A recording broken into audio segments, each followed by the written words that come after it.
Presenting the classics of Sam P. Chaladurai. Sam P. Chaladurai அவர்களின் போதனை களஞ்சியத்திலிருந்து.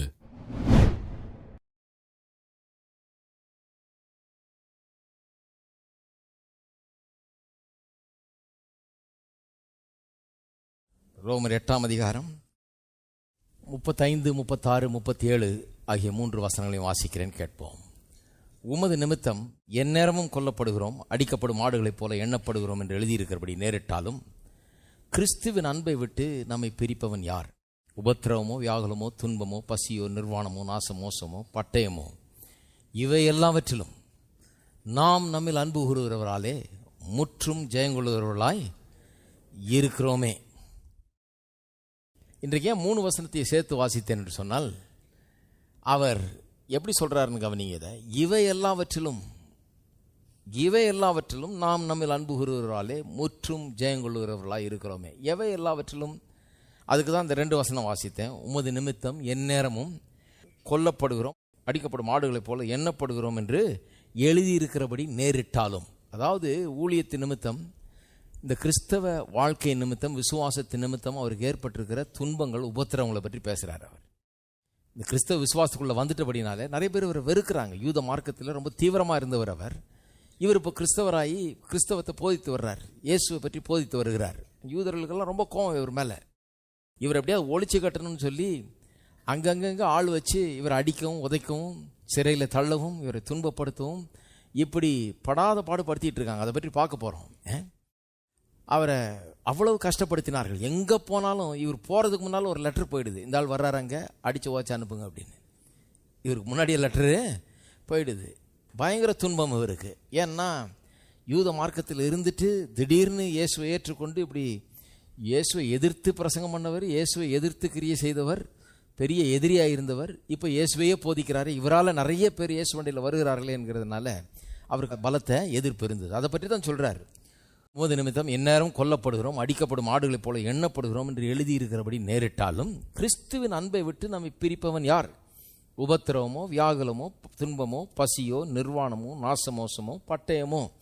இது எல்லாமே பாருங்கள், இதெல்லாம் வாசிக்கும் போது கொஞ்சம் ஜாகிரதையாக இருக்கணும். நிர்வாணமோ, துன்பமோ, பசியோன்னு அதை வாசித்த உடனே சிலர் வந்து பவுல் பாவம் ஏழை மனுஷர் அப்படின்றாங்க. நீங்கள் சரித்திரத்தெல்லாம் வாசித்து பார்த்தீங்கன்னா அவர் ஒன்றும் ஏழை மனுஷர் இல்லை. அவர் பெரிய பணக்கார குடும்பத்திலேருந்து வந்தவர், பெரிய அரிஸ்டோக்ராட்டிக் ஃபேமிலியிலேருந்து வந்தவர், பெரிய படிப்பெல்லாம் படித்தவர். சும்மா நல்லா இருக்கிற ஆளை ஏழையாக்கக்கூடாது நம்ம இஷ்டத்துக்கு. ஒரு ஏழையாக இருந்தால் ஏழைன்னு சொல்லலாம், தப்பு இல்லை. ஆனால் அவர் நல்லா இருக்கிறாரு, அவரை போய் அப்படி சொல்லிட்டு இருக்கக்கூடாது. பாருங்கள், அது பாயிண்ட்டே கிடையாது. அவர் ஏழையாக இருக்கிறதுனால உலகம் ரட்சிக்கப்பட போகிறதில்ல. சிலர் அப்படி போயிடுறாங்க. பாருங்கள், அவர் பசி, துன்பம், நிர்வாணம் இப்படி இருந்தார், சட்டை இல்லாமல் இருந்தார் ஆக்கும், போட்டுக்க சட்டை கூட இல்லையாக்கும், அவருக்கு பசியாக இருந்தார் ஆக்கும், இப்படி இருந்தார் ஆக்கும். அப்படி கிடையாது. இது ஊழியத்தின் நிமித்தம் அவருக்கு ஏற்பட்ட இந்த சிறைவாசம் மற்றும் பல துன்பங்கள், அது நிமித்தமாக ஏற்பட்ட பசி, பட்டினி, அதை பற்றி சொல்கிறாரு ஒழிய இவர் ஒன்றும் இல்லாமல் இருந்தார், கையில் காசு இல்லாமல் இருந்தாருன்னு கிடையாது. இவர் கூட ஒரு பெரிய டீமையை வச்சு உலகம் முழுக்க பிரயாணம் பண்ணி ஊழியம் ஜெயிச்சிட்டு இருந்தார். இன்றைக்கி எத்தனை பேர் ஊழியக்காரங்களுக்கு தெரியும் உங்களுக்கு, ஒரு டீமையும் கூட வச்சுட்டு உலகம் முழுக்க பிரயாணம் பண்ணி ஊழியம் செய்கிறவங்கள அப்படி பார்க்க முடியாது. இவங்க பிரயாணம் பண்ணுறதே கஷ்டம். இவங்க வண்டிக்கு 1 லிட்டர் பெட்ரோல் போடுறதே யோசித்து போடணும். 1/2 லிட்டர் போடுற ஆளுங்கள்லாம் இருக்கிறாங்க. இவர் அப்படி இல்லை, கூட 4 பேருக்கு டிக்கெட் வாங்கி அவங்களெல்லாம் கூட கூப்பிட்டு போகிறாரு. அப்படிப்பட்ட ஒரு ஊழியக்காரர் அவர். ஆகவே வேதத்தை உண்மையாக கவனிக்கணும் என்னன்னு.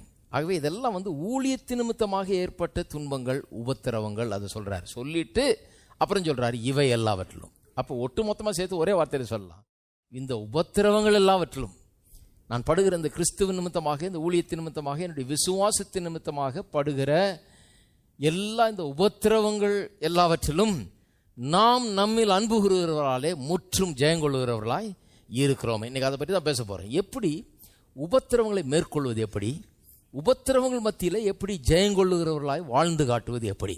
நிறைய பேர் இன்றைக்கு உபத்திரவங்களை சந்தித்து கொண்டிருக்கிறார்கள். அவருடைய விசுவாசத்தின் நிமித்தமாகவோ அல்லது ஊழியத்தின் நிமித்தமாகவோ எதிர்ப்புகளையும் போராட்டங்களையும் சந்திக்க நேரிடுகிறது. இதை எப்படி அணுகுவது, இது எங்கிருந்து வருது, ஏன் வருது, இதெல்லாம் புரிந்து கொள்ள வேணும். இது எப்படி அணுகுவது என்பதையும் புரிந்து கொள்ள வேணும். ஏனென்றால் ரிசல்ட் இங்கே சொல்லிடுச்சு. யாரும் நம்ம தோற்கடிக்க முடியாது, யாரும் நம்மளை காலி பண்ண முடியாது, யாரும் நம்ம ஒன்றும் இல்லாமல் ஆக்க முடியாது. ரிசல்ட் இங்கே ஏற்கனவே எழுதியிருக்குது. we are more than conquerors. Already result declare ஆயிடுச்சு. அப்போ இந்த யுத்தத்துக்குள்ள நுழையும் போதே எப்படி நுழையணும், நான் ஜெயித்துட்டவன் ஏற்கனவே அப்படிங்கிற எண்ணத்தோட நுழையணும். அப்படி நுழைஞ்சு அப்படி எப்படி ஆப்ரேட் பண்றது என்பதை குறித்து தான் நான் இங்கே இன்றைக்கு சொல்ல போகிறேன். பாருங்க, ஏன் எதிர்ப்பு வருதுன்றதை முதல்ல கொஞ்சம் யோசித்து பாருங்க. முதலாவது, கிறிஸ்தவர்கள் இந்த உலகத்தை காட்டிலும் ரொம்ப வித்தியாசம் உள்ளவர்களாக இருக்கிறார்கள். சில கிறிஸ்தவங்க உலகத்தை போலவே இருக்கிறாங்க. அந்த கிறிஸ்தவங்களை சொல்லலை, நான் உண்மையான கிறிஸ்தவங்களை சொல்றேன்.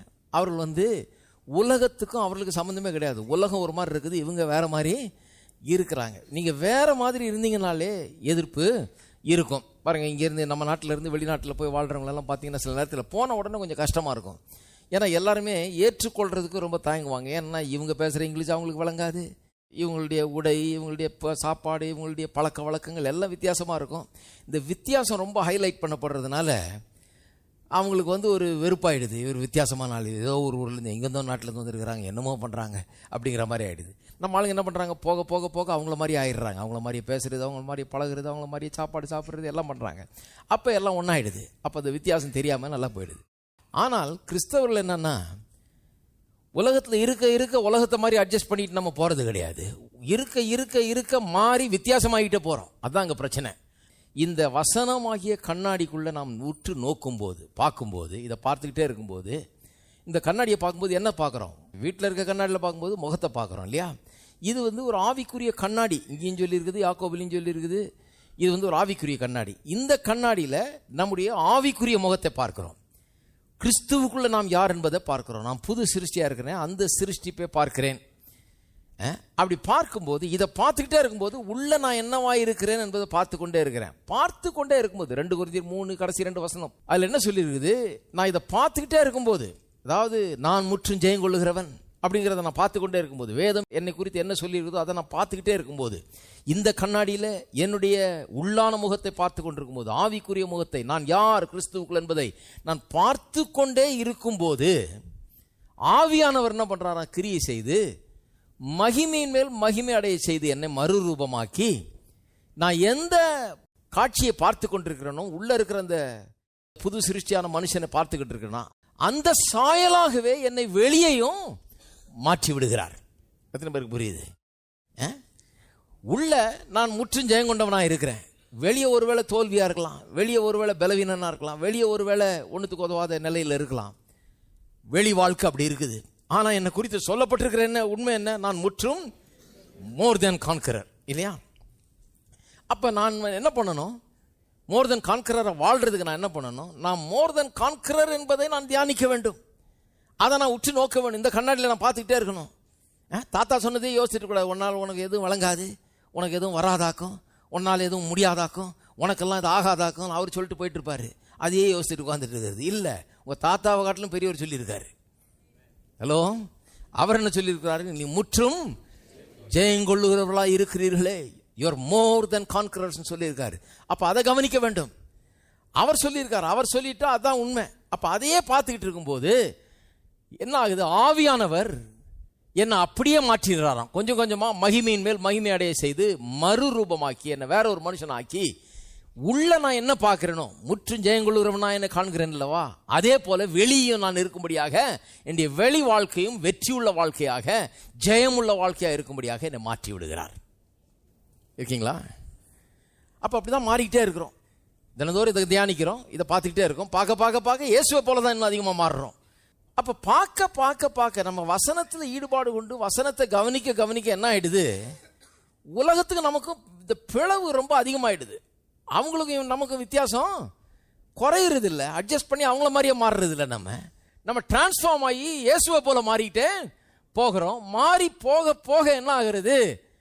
உலகம் நம்மை வெறுக்க ஆரம்பிக்கிறது. இயேசுவை வெறுத்த உலகம் நம்மையும் வெறுக்க ஆரம்பிக்கிறது. இதுதான் இந்த உலகம் நம்மை வெறுப்பதற்கு காரணம். உலகத்துக்கும் விசுவாசிகளுக்கும் ஆகாம இருக்கிறதுக்கு காரணம் இதுதான். நம்ம வித்தியாசமானவர்களாக இருக்கிறோம். நம்ம ஒளியாக இருக்கிறோம், உலகம் இருளாக இருக்கிறது. இருளுக்கு ஒளி பிடிக்கிறது இல்லை.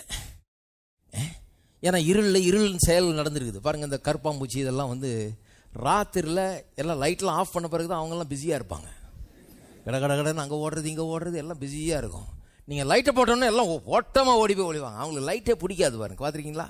லைட்டை போட்ட உடனே ஒரு ஆள் இருக்காது, ஏன்னா இதெல்லாம் இருட்டில் வேலை செய்கிற சக்திகள், பொல்லாத சக்திகள். இதெல்லாம் ராத்திரியில் எல்லாம் தூங்கிட்டு இருக்கும்போது இருட்டில் ஒன்றும் தெரியாத நேரத்தில் போய் வேலை செய்கிற காரியங்கள். அப்போ ஒளி வந்தோடனே அதுக்கு பிடிக்காது. அதனால தான் இயேசுவை வெறுத்தாங்க பாருங்கள். உலகம் ஏன் இயேசுவை வெறுத்தது? இயேசு என்ன தப்பு பண்ணாரா? இயேசு என்ன அக்கிரமம் பண்ணாரா? இயேசு யாருக்காவது தீமை பண்ணாரா? யாருக்காவது கெட்டது செய்தாரா? ஏன் இயேசுவை வெறுக்கணும்? போய் இயேசுவையா வெறுக்கணும்? அவர் எல்லாருக்கும் நன்மை செய்தார், அவரை ஏன் வெறுக்கணும்? வாசிப்போம், யோவான் எழுதின சுவிசேஷம் 3ஆம் அதிகாரத்துக்கு திருப்போம். இயேசுவை ஏன் வெறுக்கணும் சொல்லுங்க. 3ஆம் அதிகாரம் 19ஆம் வசனம். ஏன் வெறுத்ததுன்னு சொல்லிட்டு பாருங்க. ஒளியானது உலகத்திலே வந்திருந்தும், இயேசுவை பற்றி சொல்லுது. ஒளியானது உலகத்தில் வந்திருந்தோம்னா யார்? இயேசுவாகிய ஒளியை சொல்லியிருக்குது. 1ஆம் அதிகாரத்தில் முதல்லேருந்தே இயேசுவை பற்றி தான் ஆரம்பிக்கிறாரு. இயேசுவை பற்றி தான் பேசிக்கிட்டே வர்றாரு. ஒளியானது உலகத்தில் வந்திருந்தும், அதாவது இயேசு உலகத்தில் வந்திருந்தும் மனுஷனுடைய கிரியைகள் பொல்லாதவைகளாக இருந்தபடினால் அவர்கள் ஒளியை பார்க்கலும் இருளை விரும்புகிறதே அந்த ஆக்கினை தீர்ப்புக்கு காரணமாக இருந்தது. அதாவது ஒளி இந்த உலகத்துக்கு வந்துதான், ஆனாலும் மனுஷருடைய கிரியைகள் பொல்லாதவைகளாய் இருந்தது. ஆகவே அவர்கள் ஒளியை விரும்பவில்லை. எதை விரும்பினாங்க? இருளை விரும்பினார்கள். சில சொல்றாங்க, இல்லைங்க சயின்டிஃபிக் உலகம் இது, அதனால இதெல்லாம் விரும்புறது இல்லை, வேதத்தை விரும்புறது இல்லை. யார் நம்புவா இதை? ஏசுநாதரை யார் நம்புவா? சிலுவையில் மரித்தார்ன்னு யார்? ஈஸ்டர், குட் ஃப்ரைடே இதெல்லாம் சும்மாங்க. இதெல்லாம் சயின்டிஃபிக் உலகத்தில் யாரு நம்புவா? அதனால நான் ஏற்றுக்கொள்ளலை. அதனால ஏற்றுக்கொள்ளாமல் இல்லை யாரும். ரொம்ப ஸ்மார்ட் ஆயிட்டாங்க, அதனால ஏற்றுக்கொள்ளலைன்னு சொல்ல வேதம். அவருடைய கிரியைகளெல்லாம் பொல்லாததா இருக்கிறதுனால அவர்கள் உண்மையை ஐடென்டிஃபை பண்ணீங்க. உலகம் ரொம்ப ஸ்மார்ட் ஆயிடுச்சு, ரொம்ப விஞ்ஞான ரீதியில் ரொம்ப அறிவு பெருகிடுச்சு, அதனால ஏற்றுக்கொள்ள முடியாமல் இருக்குது. இதெல்லாம் ரொம்ப புதிராக இருக்குது, இதெல்லாம் விளங்க முடியாததாக இருக்குது, இதெல்லாம் ஏற்றுக்கொள்ள முடியாததாக இருக்குது, அதனால ஏற்றுக்கொள்ளலைன்னு சொன்னால், அடே அப்பா அறிவு எவ்வளோ பெருகிடுச்சு, இவனுக்கு இன்னும் விலகி சொல்லணும் போல இருக்குன்னு யோசிக்கலாம். அதெல்லாம் பிரச்சனைங்க. எது பிரச்சனை? இருள். இவன் செய்கிற அக்கிரமங்கள், இவனுடைய பொல்லாப்புகள், இதுக்கு அவனுக்கு இருள் தான் வசதியாக இருக்குது.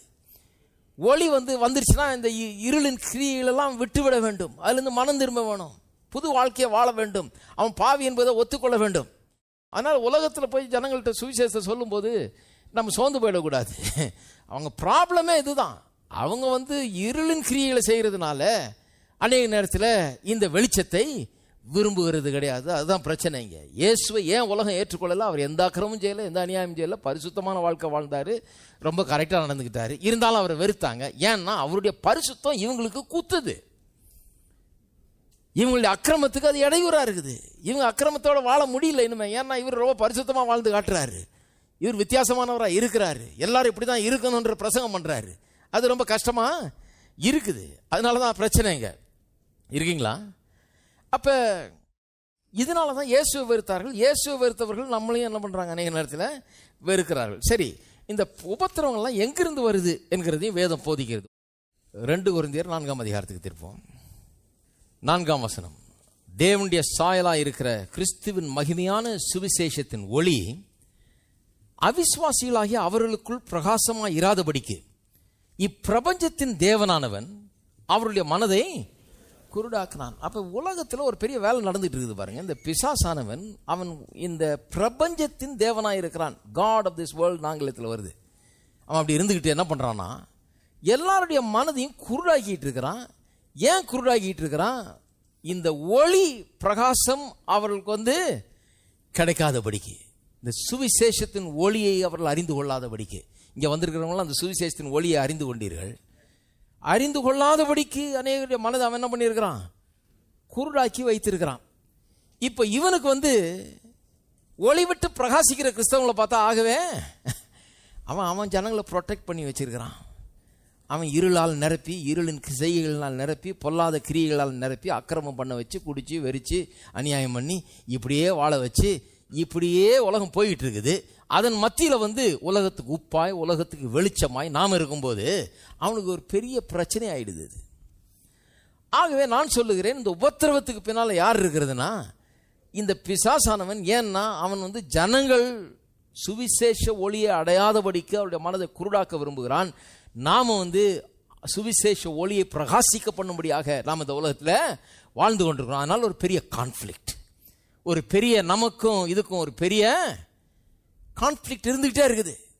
அதை தீர்க்கவே முடியாது பாருங்க. அது அப்படிதான். அது அவன் இருட்டா வச்சுட்டு பார்க்கறான், நாம் ஒளி விட்டு பிரகாசித்துட்டு இருக்கிறோம். ஒளி விட்டு பிரகாசிக்க பிரகாசிக்க நாம் மகிமையின் மேல் மகிமை அடைந்து இயேசுவை போல மாற மாற அவனுக்கு டேஞ்சரா இருக்குது. ஏன்னா நிறைய பேரை இன்னும் கொஞ்சம் பேரை சரியாக்கிடுவோம், நம்ம ஒளிக்குள்ள கொண்டாந்து விடுவோம்ன்றது அவனுக்கு ஒரு பிரச்சனையாக அவனுக்கு இருக்கிறது. மார்க் 4ஆம் அதிகாரத்துக்கு திருப்போம்.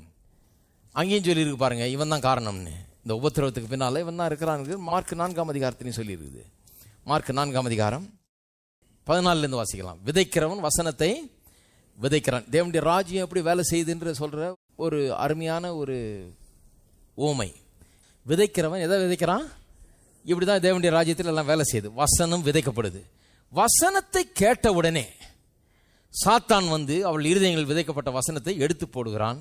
இவர்களே வசனம் விதைக்கப்படுகிற வழியார்கானவைகள். உலகத்தில் என்ன நடக்குதுன்னா, வசனத்தை நம்ம விதைச்சா கூட வசனம் விதைக்கப்பட்ட உடனே வசனத்தை எடுத்து போடுறதுக்கு பிசாசானவன் ஒருத்தன் வேலை செய்து கொண்டே இருக்கிறான். எப்படி எடுத்து போடுறான் பாருங்க, 16ஆம் வசனம். அப்படியே வசனத்தை கேட்ட உடனே அதை சந்தோஷத்தோடு ஏற்றுக்கொண்டும் தங்களுக்குள்ளே வேர்கொள்ளாதபடியால் கொஞ்ச காலம் மாத்திரம் நிலைத்திருக்கிறார்கள். வசனத்தின் நிமித்தம் உபத்திரவமும். எது நிமித்தம்? வசனத்தின் நிமித்தம். கேட்ட வசனத்தின் நிமித்தம் தான் உபத்திரவம். ஏன்னா வசனம் வந்துருச்சுன்னா வெற்றி வந்துடும். கர்த்தருடைய வார்த்தை உள்ள வந்துருச்சுன்னா அடுத்தது வெற்றி வந்துடும், நல்ல வாழ்க்கை வந்துடும். அதை தடுத்து நிறுத்தணும். அந்த வசனத்தின் நிமித்தம், அந்த வசனத்தை கெடுத்து போடுறதுக்காக, இதை வளர விடாமல் செய்வதற்காக, பலன் கொடுக்காமற் பண்ணும்படியாக உபத்திரவமும் துன்பமும் உண்டான உடனே இடரல் அடைகிறார்கள். அப்போ வசனத்தை கேட்குறாங்க, கேட்ட உடனே ஒரு உபத்திரவம் துன்பம் உண்டாகுது. அது நிமித்தம் இவங்களுக்கு தெரியல, அதனால தான் வந்திருக்குது. இந்த வசனத்தை எடுத்து போட, நம்பிக்கையை குலைத்து போட தான் வந்திருக்குன்னு தெரியல, இடரல் அடைஞ்சிடுறாங்க. அது தெரியாம அவங்க இடரல் அடைந்து விடுகிறார்கள். அப்ப பாருங்க எப்படி பிசாசானன் வேலை செய்து கொண்டிருக்கிறான் இந்த உலகத்தில். இந்த உபத்திரவத்துக்கு பின்னால அவன் இருந்து கொண்டு எல்லாத்தையும் ஆர்கெஸ்ட்ரேட் பண்ணி கொண்டு இருக்கிறான். பவுலுடைய வாழ்க்கையை பற்றி பார்க்க போறோம் பின்னாடி. அப்ப கிளீனா தெரியும் அது எப்படி இவன் தான் முன்னால போய் எல்லாத்தையும் ஆர்கெஸ்ட்ரேட் பண்றான். எல்லா விதமான பிரச்சனையும் உண்டாக்குகிறவனே இந்த பிசாசானவன் தான் என்பதை பார்க்கிறோம். 2 தீமோத்தேயுக்கு திருப்புவோங்க. இப்போ இதன் வெளிச்சத்தில் தான் இதை புரிந்து கொள்ள வேணும். 2 தீமோத்தேயு 3ஆம் அதிகாரம் 12ஆம் வசனம். அன்றியும் கிறிஸ்து இயேசுவுக்குள் தேவ பக்தியாய் நடக்க மனதாய் இருக்கிற யாவரும் துன்பப்படுவார்கள். அப்ப பாருங்க, நல்ல தேவ பக்தியா நடக்க விரும்புகிற யாவரும் என்ன படுவார்களாம்? துன்பப்படுவார்கள். ஏன்னா அவங்கள டார்ச்சர் பண்றதுக்குனே ஒருத்தன் இருந்துகிட்டே இருக்கிறான். சிலர் சொல்றாங்க, ஐயோ அப்பன்னா விட்டுருங்க ஆளை, எனக்கு என்னத்துக்கும் தேவ பக்தியாகுது, இதாகுது, முன்ன வாழ்ந்த வாழ்க்கையே போகலாம் தேவலாம் போல இருக்க, நான் போய் அப்படியே வாழ்ந்துக்கிறேன் இவங்கிட்ட கஷ்டப்படுறதுக்கு அப்படின்னு சொல்லலாம். ஆனால் அப்படி வாழ்ந்தீங்கன்னா எந்த ஆசீர்வாதமும் பெற முடியாது, அழிந்து போக வேண்டியதான். அவனுடைய வழியில சந்தோஷம் இல்லை, சமாதானம் இல்லை, வாழ்வு இல்லை. அவனுடைய வழி என்னவா இருக்குது? அழிவாக இருக்கிறது. அதனால தான் அந்த வழியில் இருக்க முடியாது, நம்ம இருக்கக்கூடாது. என்ன உபத்திரம் வந்தாலும் சரி, இவன் என்ன டார்ச்சர் பண்ணாலும் சரி, இந்த வழிக்கு வந்துடணும். ஏன்னா இந்த வழியில உபத்திரம் இருக்கலாம், ஆனால் இதனுடைய முடிவு வாழ்வு ஜீவனாய் இருக்கிறது. புரிந்து கொள்ளணும் நல்லா. இதனுடைய முடிவு ஆசீர்வாதமாக இருக்கிறது. தேவனுக்காக நாம் வாழுகிற தேவ பக்தி உள்ள வாழ்க்கை என்கிறது ஆசீர்வாதத்தை, வெற்றியும் ஜெயத்தையும் கொண்டு வருகிறது. உபத்திரவத்துக்கு பயந்து அவனுடைய வாழ்க்கையை தெரிந்தெடுத்துக்கிட்டோம்னா அது அழிவைதான் கொண்டு வருகிறது. ஆகவே இந்த வசனத்தை அந்த விதத்தில் நாம் புரிந்து கொள்ள வேணும். சரி, இப்ப இயேசு என்ன சொல்றாருன்னு பார்ப்போம். இயேசு இந்த உலகத்தில் வாழ்ந்தபோது அவர் மனிதனாய் வந்தார், மனிதனாய் இந்த உலகத்தில் வாழ்ந்தார். அவர் வாழ்ந்தபோது அவரை போல ஒரு மனிதரை இவங்க பார்த்ததே இல்லை பாருங்க. அவரை துன்பப்படுத்த ஆரம்பிச்சிட்டாங்க. பிசாசுக்கு இவர் ஒரு பெரிய தொல்லையா இருக்கிறார்.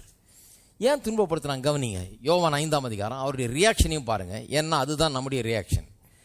யோவான் 5ஆம் அதிகாரம். ஏன்னா அவர் ஜெயிக்கிறவர். அவர் இந்த உலகத்தில் தோல்வி மனப்பான்மையோட வரல, பயந்துகிட்டு வரல.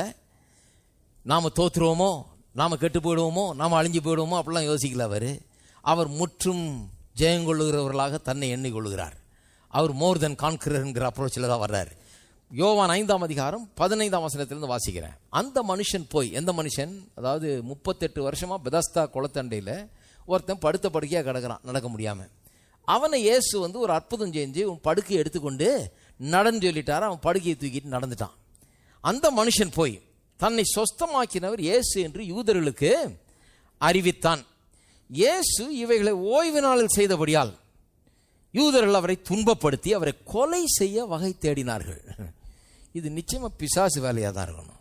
இது என்ன பெரிய அக்கிரமமாக நடந்துருச்சு. ஓய்வு நாளில் சுகமில்லாமல் 38 வருஷமாக படுத்த படுக்கையாக இருந்தவன் அவன் எந்திரிச்சு நடந்துட்டான். இதில் ஒரே ஒரு இது என்ன பிரச்சனை என்னன்னா, ஓய்வு நாளில் வேலை செய்யக்கூடாதுன்னு இருக்குது. அந்த வேலை செய்யக்கூடாதுன்னு இருக்கிற நாளில் இவனை கட்டில் தூக்கிட்டு நடக்க வச்சுட்டாரான், வேலை செய்ய வச்சுட்டாரான்.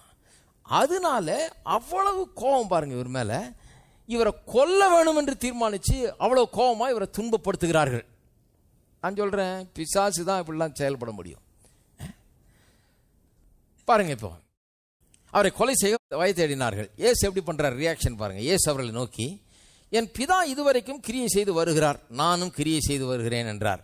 ஏசு அவங்கள பார்த்தப்பா, உனக்கு சுகம் வேணுமா வேணாமா, உனக்கு இஷ்டம் இல்லைன்னா நான் போயிடுறேன். உன்ன மாதிரி வம்பு பிடிச்ச ஆளுங்கிட்டலாம் வந்து நான் சுகத்தெல்லாம் எதுக்கு தந்துக்கிட்டு இருக்கணும், வேண்டியதில்லை, உனக்கு இஷ்டம் தான் வாங்கிக்கலன்னா நான் போகிறேன்னு சொல்லியிருக்கலாம். இல்லை, இந்த ஜனங்க மத்தியில் இதெல்லாம் செய்யவே கூடாது, நன்மையே செய்யக்கூடாது, இது ஒன்றும் உதவாத ஜனம் அப்படின்னு சொல்லி போயிருக்கலாம். அவர் என்ன சொல்கிறாரு, இதுவரைக்கும் என் பிதா கிரியை செய்து வருகிறார், நானும் கிரியை செய்து வருகிறேன். உனக்கு இஷ்டமோ இஷ்டம் இல்லையோ, நீ எதிர்க்கிறியோ, நீ என்னை துன்பப்படுத்துறியோ, அதை பற்றிலாம் நான் கவலைப்படல. என் பிதா இதுவரைக்கும் என்ன செய்கிறாரோ அதையே நான் செய்து வருகிறேன். இப்போ பாருங்க, அவர் ஓய்வு நாள் கட்டளை மீறினதுமல்லாமல் தேவனை தம்முடைய சொந்த பிதா என்றும் சொல்லி தம்மை தேவனுக்கு சமமாக்கினபடினாலே யூதர்கள் அவரை கொலை செய்யும்படி அதிகமாய் வகை தேடினார்கள். இப்போ பிதான்னு வேற சொல்லிட்டாரு, அவங்களுக்கு இன்னும் கொஞ்சம் கோபம் வந்துருச்சு.